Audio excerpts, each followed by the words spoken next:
aujourd'hui on est J-1, donc samedi 8 juillet, et on est à Jönköping pour l'Ironman 70.3 de Suède.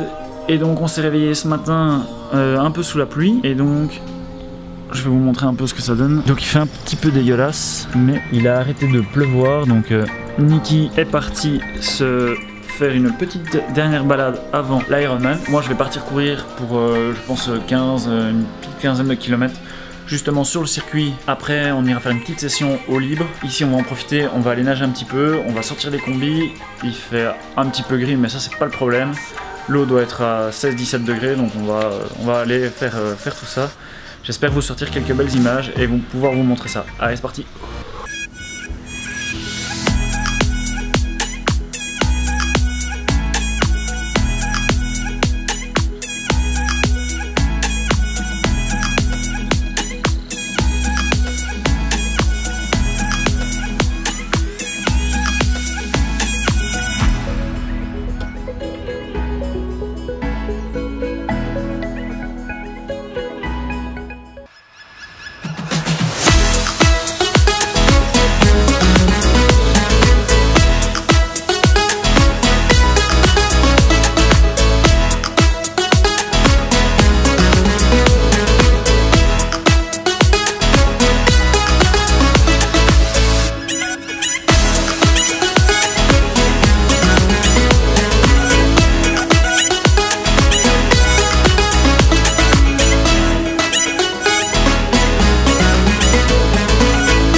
Sur la route pour aller déposer les vélos de Oli et Niki.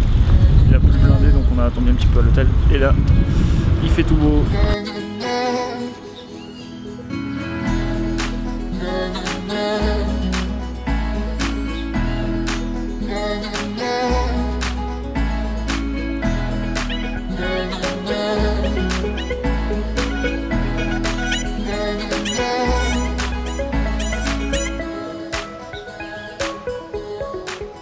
Donc juste derrière moi ici on va avoir tous les sacs bleus, donc c'est les sacs vélo pour partir.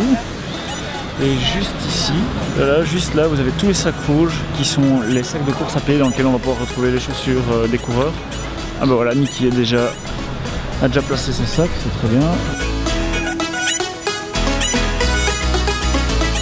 Donc voilà, ici Niki et Oli sont partis, ils ont déposé leurs sacs, ils ont pris leur puce, et au moment de sortir ils ont fait quelque chose de vraiment intelligent, c'est de refaire tout le parcours comme s'ils étaient en course. C'est-à-dire, donc ils voient l'entrée, hop, donc ici ils vont arriver de par là, en natation, donc ici en face. Directement, ils doivent savoir dans quelle ligne ils sont au niveau des sacs, comme ça ils ne doivent pas s'amuser à chercher, ils doivent savoir repérer leur sac directement. Ils prennent leur sac, ils vont dans la tente, ils se changent, ensuite ils vont déposer leur sac à quelqu'un de l'organisation, à Ironman, ils vont aller chercher leur vélo, sortir à vélo, donc la sortie à vélo se trouve là-bas au bout, et donc après ils feront l'inverse, c'est de redéposer le vélo à leur place, donc il faut bien savoir dans quelle ligne et plus ou moins où on se trouve dans la ligne. On dépose son vélo. Ensuite on va chercher le sac rouge avec les affaires de course à pied, on se change, donc dans la tente, la grande tente où tout le monde va se changer, on change, on met les chaussures et puis on part, et là seulement on dépose son matériel vélo à quelqu'un de l'organisation qui va aller le ranger sur le rack, sur le numéro, pour pouvoir partir sur les 21 km à pied, et donc ils vont reprendre sûrement la même route que la transition natation. Donc ça c'est vraiment important de savoir où se trouve notre matériel chaque fois pour ne pas perdre trop de temps, parce qu'en plus la transition ici elle est longue, elle fait 500 mètres. Donc de la sortie de l'eau à l'entrée du parc à vélo elle fait 500 mètres. Donc je dirais qu'il y a au moins entre 6 et 700 mètres de transition sur l'Ironman, rien que de la sortie de l'eau à la sortie du parc à vélo, ce qui est quand même vraiment énorme. Je crois que les pros mettent 4 minutes, presque 5 minutes pour faire une bonne transition.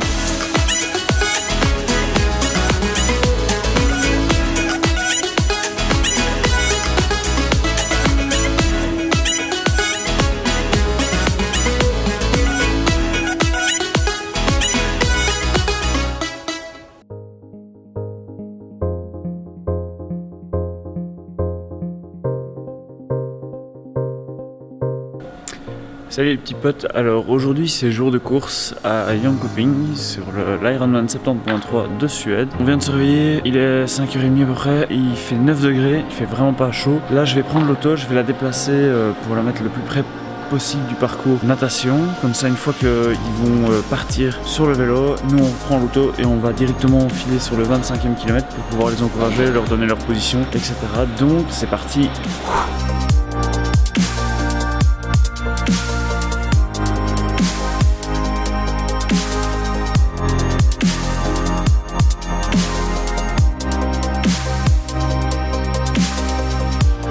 J'ai trouvé une place relativement près d'une entrée d'autoroute, donc comme ça on va pas traîner.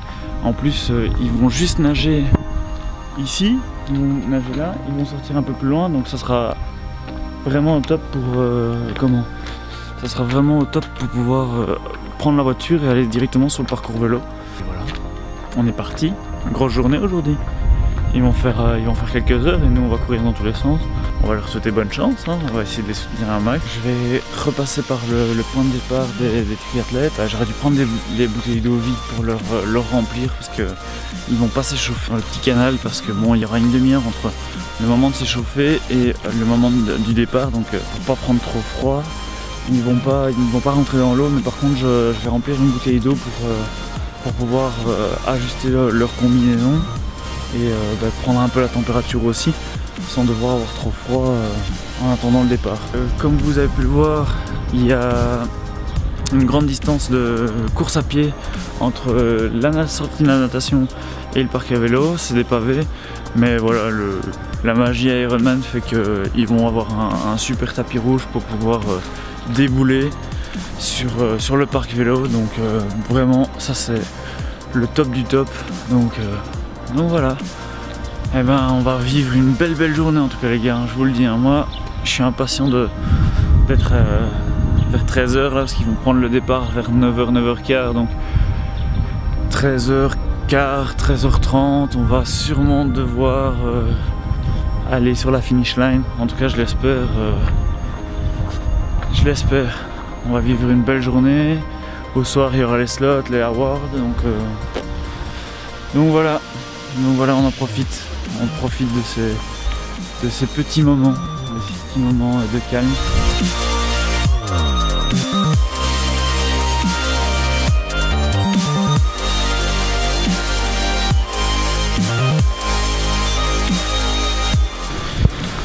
Donc me voilà parti vers le site Ironman directement, donc vers le départ Nat, pour peut-être même via le parc à vélo, je sais pas trop où ils sont, donc je vais aller les rejoindre.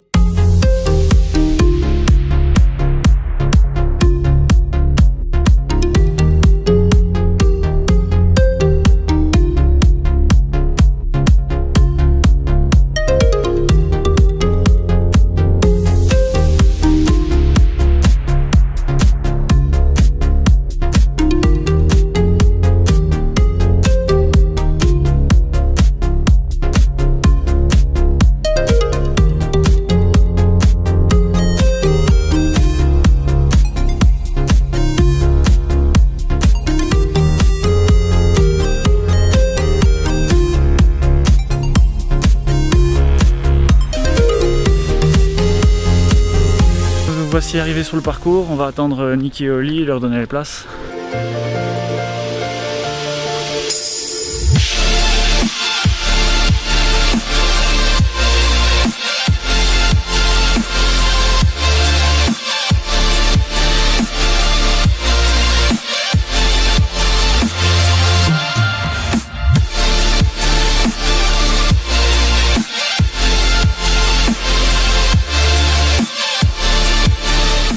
Ici on est allé au 26e kilomètre, on les a vus puis on s'est grouillé jusqu'au 65e, on les a vus tous les deux et là on est revenu dans Jönköping. Moi je vais aller les voir sur le pont, donc au kilomètre 2 je pense et 5 ou 7, 5 ou 6. Sur le parcours à pied, les pros sont déjà en train de passer le 3 et donc d'ici une grosse quinzaine de minutes je pense qu'on devrait voir Oli passer, Niki vient juste après. Je pense que ça va être vraiment chaud, ça va être une course vraiment dingue. Et je vais pouvoir m'amuser à faire des allers-retours avec le pont pendant qu'ils font la grande distance. Et j'aurai le temps de les voir 2 ou 3 fois sur chaque tour, c'est ça qui va être cool. Je viens de voir Oli qui est passé il y a à peu près 12 minutes devant moi, donc il devrait passer de l'autre côté du pont, je pense. En tout cas, ils ont vraiment de la chance parce qu'il fait super beau, le vent est monté légèrement, mais au moins ça va rafraîchir un peu.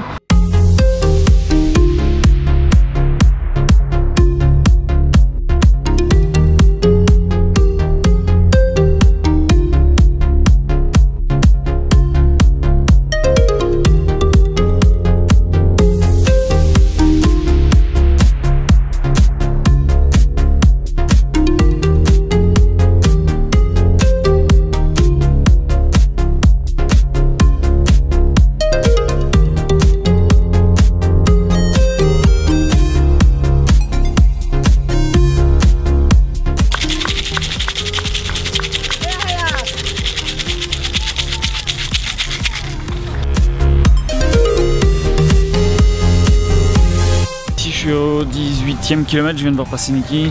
Ça va l'air d'aller moyen, donc Oli lui a terminé il y a une dizaine de minutes je dirais. Il devrait faire un top 10 et le roll start ne bouge pas trop, donc il devrait faire un top 10. Et bah voilà, on verra ce que ça va donner ce soir. Je vais aller les rechercher à l'arrivée, donc je verrai pas leur arrivée. On va aller voir directement à l'arrivée ce que ça va donner un peu leur sensation de fin de course et voir s'ils en sont contents ou pas. Je vais rentrer à la ligne d'arrivée à Ironman. Par contre, on sent qu'on a bien marché aujourd'hui. On comprend pourquoi Keiji Nesta a un de skateboard électrique, donc parce que c'est vraiment chaud de marcher toute la journée comme ça, de courir après les athlètes. J'étais sur la finish line Ironman, donc pour retrouver Olivier et Niki. Qui sont contents, un peu dur quand même au niveau de l'effort, hein, donc c'était relativement compliqué apparemment, le vélo n'était pas si facile que ça. Et donc voilà, mais sinon relativement content. Nous voici donc arrivés à la fin de cette deuxième vidéo sur l'Ironman 70.3 de New Coping, où j'ai eu la chance de pouvoir suivre Olivier et Niki. Concernant le résultat, Niki n'a pas la chance de pouvoir bénéficier d'un slot pour l'Afrique du Sud. Olivier lui se classe 10e avec un temps de 4h28. Il a la chance de pouvoir partir en Afrique du Sud, ce qu'il fera. J'espère que cette petite vidéo vous a plu. N'hésitez pas à me le mettre dans les commentaires, à me le faire savoir en me laissant un petit pouce bleu. Ça me fait super plaisir. N'hésitez pas aussi à vous abonner car il y a encore plein de vidéos qui vont sortir. Donc voilà, on se dit à très vite. Ciao ciao.